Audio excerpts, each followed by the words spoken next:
বছরের পর বছর কাদা ও জলমগ্ন বেহাল মাটির রাস্তা দিয়ে যাতায়াত করতে বাধ্য হচ্ছেন আরামবাগের হিয়াতপুর ও চন্দ্রবান গ্রামের মানুষ। বর্ষা এলেই পরিস্থিতি আরও ভয়াবহ হয়ে ওঠে।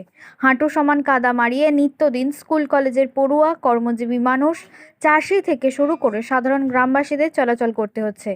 দীর্ঘদিন ধরে প্রশাসনের বিভিন্ন স্তরে আবেদন নিবেদন করেও রাস্তার সংস্কারের কোনো উদ্যোগ না নেওয়ায় ক্ষোভে ফুঁসছেন এলাকার বাসিন্দারা। স্থানীয়দের অভিযোগ, হিয়াতপুর ও চন্দ্রবান গ্রামের মধ্যবর্তী এই রাস্তা শুধু সাধারণ মানুষের যাতায়াতের জন্যই নয়, কৃষিজমি থেকে ফসল আনা নেওয়ার ক্ষেত্রেও অত্যন্ত গুরুত্বপূর্ণ। অথচ বামফ্রন্ট সরকারের 34 বছর এবং তৃণমূল সরকারের গত 15 বছরেও রাস্তার কোনো স্থায়ী সংস্কার হয়নি। বহুদিন ধরেই রাস্তাটি কংক্রিটের করার দাবি জানিয়ে আসছেন গ্রামবাসীরা, কিন্তু আশ্বাস ছাড়া বাস্তবে আর কোনো কাজ হয়নি বলে অভিযোগ। গ্রামবাসীদের দাবি, পঞ্চায়েত থেকে বিডিও অফিস সব জায়গাতেই বিষয়টি জানানো হয়েছে। এমনকি পাড়ার সমাধান ও জনকল্যাণ শিবিরেও সমস্যার কথা তুলে ধরা হয়েছে, কিন্তু এখনও পর্যন্ত পরিস্থিতির কোনো পরিবর্তন ঘটেনি। অবিলম্বে রাস্তাটি কংক্রিটের করে যাতায়াতের যোগ্য করার দাবি জানিয়েছেন হিয়াতপুর ও চন্দ্রবান গ্রামের বাসিন্দারা। তাদের বক্তব্য আর প্রতিশ্রুতি নয়, এবার বাস্তবে উন্নয়নের কাজ দেখতে চান তারা।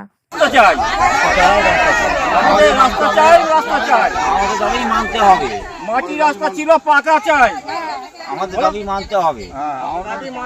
মাটির রাস্তা ছিল, পাকা রাস্তা। আমাদের সমস্যা আছে এই রাস্তাটাই। এই রাস্তাটা দীর্ঘদিন ধরে মাটির রাস্তায় পড়ে আছে, 34 বছর এইভাবেই পড়ে আছে। টিএমসি সরকার ছিল, 15 বছর রাস্তা হয় না, প্রতিশ্রুতি দিয়ে গেছে। ভোটের সময় ভোট চাইতে আসে, এমএলএ আসে, এমপি আসে, সবাই আসে, কিন্তু ভোটের রাস্তার কথা বলে রাস্তা কিন্তু একদম রাস্তার কথা হয়নি। ভোট চলে যায়, রাস্তা হতে যায় না, ফলে পরিস্থিতি রাস্তা হবে, রাস্তা হয় না। আমাদের কাছে নতুন সরকার যে আবেদন আছে, রাস্তাটা আমাদের যেন পাকা ঢালাই যেমন হয়ে যায়, এটি আমাদের আবেদন। আর এই রাস্তাটা আমাদের 1/2 কিলোমিটার ঢালাই রাস্তা। এই রাস্তাটা আমাদের 200টা পরিবার বাস করে, আর এই রাস্তাটা সমস্ত ফসল এই রাস্তাটা দিয়ে যায়।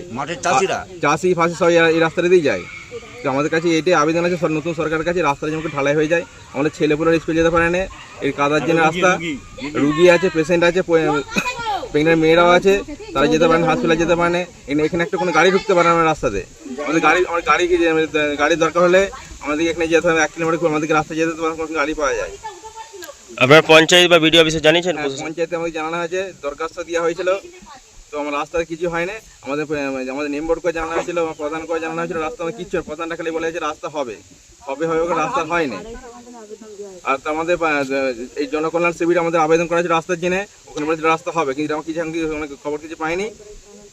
আর পাড়ে পাড়ে সমাধান যখন ছিল তোমার তৃণমূল সরকার আমলে, তখন রাস্তার জন্য বলা হয়েছিল, আমাদের কি হয় না। তখন কি চাইছেন এখন? আমরা চাইছি রাস্তা যেমন ঢালাই হয়ে যায়, তাতে যেমন ঢালাই হয়ে যায়। আমার ছেলেপুরা স্কুল যেতে পারে না, একটা রুগী যেতে পারে না। রুগী ফুগি যেতে গেলে 1 কিলোমিটার গেলে তো রুগী পাওয়া যায়, গাড়ি ফাড়ি আসতে চায় না এখানে। কি নাম আপনার? আমার নাম শৈলেন পাত্র, হিয়াতপুর। রাস্তা প্রচুর পানিতে কাদা, কিন্তু আমরা সরকারের কাছে আবেদন করছি যেন আমাদের এই রাস্তাটা পাকা হয়। আমাদের ছেলে মেয়ে কোনো বিপদ আপদ, গাড়ি ঘোড়া আমরা পাচ্ছি নি নিয়ে যেতে। কিন্তু সরকারকে বলছি যে আমাদের এই রাস্তাটা যেন আমাদের ঢালাই হয়ে যায়। আমরা খুব অসুবিধার মধ্যে বাস করছি। এই রাস্তাটা কি মাটির রাস্তায় রয়েছে? আমাদের এই রাস্তাটা মাটিরই রয়েছে, আর 34 বছর আগে থাকতেনি আমাদের মাটির রাস্তা হয়ে পড়েছে। মাটির রাস্তায় আছে, কিন্তু বিজেপি তৃণমূল সরকার এসেছিল, আমাদেরকে রাস্তার আবেদন বলেছে, আমরা করেছি, কিন্তু আমাদের রাস্তা করে দেয়নি। এখন কি চাইছেন? এখন আমাদের রাস্তাটা নতুন সরকারকে বলছি আমাদের রাস্তাটা করে দিন। এই রাস্তাটা কত মানুষ যাতায়াত করে? হ্যাঁ, আমরা না হলে মনে হয় 200 লোক পাই এখানে আমরা যাতায়াত করি। মাঠে সমস্ত লোক এই রাস্তা দিয়ে যাতায়াত করে। যত লোকজন সমস্ত সব এখান দিয়ে চাচিরা, পাড়া লোকেরা সেই ভেড়ির মধ্যে চাষ করে। 1 লাখ বস্তা আলু যায়, 1 লাখ বস্তা আলু। এসে সমস্যাটা দেখলে বুঝতে পারবে, যখন আলুটা চাষ হয় কিভাবে গাড়িটা কিন্তু লোড হয়, এসে দেখলে বুঝতে পারবে। কি নাম আপনার? আমার নাম সেরিনা বেগম। আমরা তো রুগী ফুগি কিছু একটা ডেলিভারি রুগী নিয়ে যেতে পারছি না, আর একটা বয়স্ক রুগী করে তো বলতেই পারছে 14 করে আমাদেরকে নিয়ে যেতে হবে। এই যে খাটিয়ে 14 নিয়ে যেতে হবে, তাহলে এইটা আমাদেরকে এইভাবেই থাকবে না? আমাদের একটু উন্নতি চাই। টিএমসিতে ছিল, তারা বলেছিল করবো, প্রতিশ্রুতি দিয়েছিল, তারা করেনি। সরকারের কাছে আমার আবেদন, রাস্তাটা যেন আমরা ভালোভাবে ছেলে পুলে সবাইকে নিয়ে যেতে পারি। স্কুলে রুগী আছে, ডেলিভারি তো আছে, বয়স্ক লোকও আছে, সবই আছে।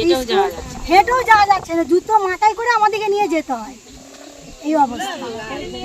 নতুন সরকারের কাছে একটাই আবেদন, আমাদের যেন রাস্তাটা হয়। আমাদের এবারে যেন আমরা খুব আশা রাখি যেন হয় অবশ্যই। কি নাম আপনার? অসীমা পাত্র। সোনার ছোঁয়ায় বদলে যাক আপনার বিশেষ মুহূর্ত। বিয়ে, অন্নপ্রাশন, জন্মদিন কিংবা যে কোনো উৎসব ও উপহারে আপনার সাজকে আরও রাজকীয় করতে নিয়ে আসুন সেরা গয়নার সম্ভার। আধুনিক স্বর্ণালঙ্কারের নতুন ঠিকানা নিউ তাজ জুয়েলারি। ঠিকানা হেলান বাজার, খানাকুল, হুগলি।